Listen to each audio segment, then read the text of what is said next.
ഇരിങ്ങാലക്കുട നിയോജക മണ്ഡലത്തിലെ കാട്ടൂർ, കാറളം ഗ്രാമപഞ്ചായത്തുകളിൽ റോഡ് വികസന പ്രവർത്തനങ്ങൾ പുരോഗമിക്കുന്നു.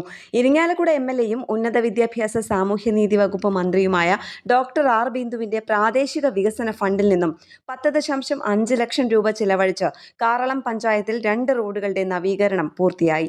കാറളം പഞ്ചായത്തിലെ കിഴുത്താണിയിൽ 4.5 ലക്ഷം രൂപ ചെലവഴിച്ച് കാട്ടിക്കുളം ലിങ്ക് റോഡും 6 ലക്ഷം രൂപ ചെലവഴിച്ച് AKG ലിങ്ക് റോഡും ഉന്നത വിദ്യാഭ്യാസ സാമൂഹ്യനീതി വകുപ്പ് മന്ത്രി ഡോക്ടർ ആർ. ബിന്ദു ഉദ്ഘാടനം ചെയ്ത് നാടിന് സമർപ്പിച്ചു. ഇതോടെ പ്രദേശവാസികളുടെ ദീർഘകാല ആവശ്യമായ സഞ്ചാര സൗകര്യം യാഥാർത്ഥ്യമായി. മുഖ്യമന്ത്രിയുടെ തദ്ദേശ റോഡ് പുനരുദ്ധാരണ പദ്ധതിയുടെ ഭാഗമായി കാട്ടൂർ ഗ്രാമപഞ്ചായത്തിലും 70 ലക്ഷം രൂപ ചെലവിൽ 2 റോഡുകളുടെ നിർമ്മാണം ആരംഭിച്ചിട്ടുണ്ട്. 45 ലക്ഷം രൂപ ചെലവിൽ ഇല്ലിക്കാട് ഡേഞ്ചർ മൂല റോഡിന്റെയും 25 ലക്ഷം രൂപ ചെലവിൽ മധുരംപിള്ളി മാവുംവളവ് ലിങ്ക് റോഡിന്റെയും നിർമ്മാണ ഉദ്ഘാടനവും മന്ത്രി ആർ. ബിന്ദു നിർവഹിച്ചു. കേരള പ്രണാമൻ ന്യൂസ്, തൃശൂർ.